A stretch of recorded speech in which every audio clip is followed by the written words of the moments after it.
we started with a bill with no fiscal note, and now we have one with a very large fiscal note. Usually, when we have a large fiscal note, the bill would get referred to finance or appropriations. I'd like to ask the good chair, can this bill now be referred back to either finance or appropriations when it now actually has a fiscal note? Representative Felipe. It could be, but I wouldn't recommend it through you, Madam Speaker. Okay, if I understand, if the bill goes back to finance, then it might kill the bill.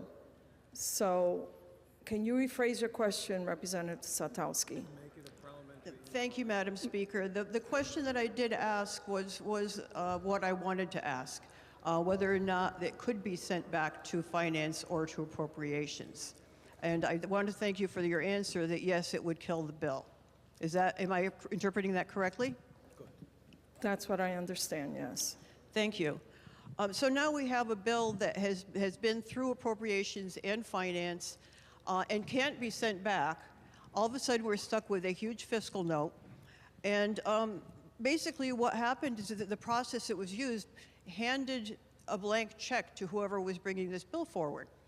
Because since it can't go back without getting killed, somebody could put an amendment on this bill that passed now for $9 million, and it wouldn't have to go back to either of those committees. So it was an end run around our legislative process, and I do have some very big concerns about that, just as much as the contents of the bill. I did go back and took a look at the fiscal notes of the 16 different bills that were incorporated into this. 8 of the bills didn't have fiscal notes.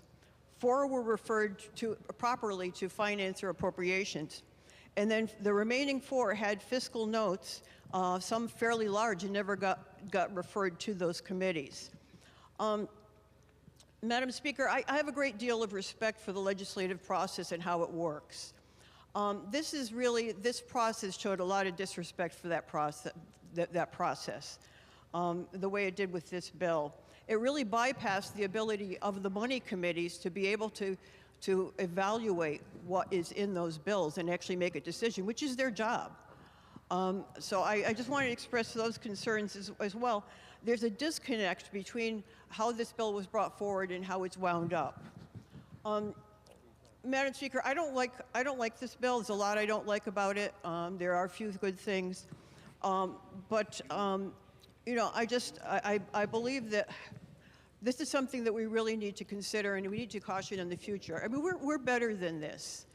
We shouldn't be doing end runs on the bills. We've been able to pass omnibus bills before, going the proper way. So we've had in the past bills that have gone through.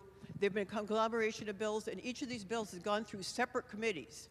With 5001 a couple of years ago on autism services. That went through the proper way. This was an end run on the whole thing, and I just want to express my disappointment with the process, and I do encourage my colleagues to not support this bill. Thank you, Madam.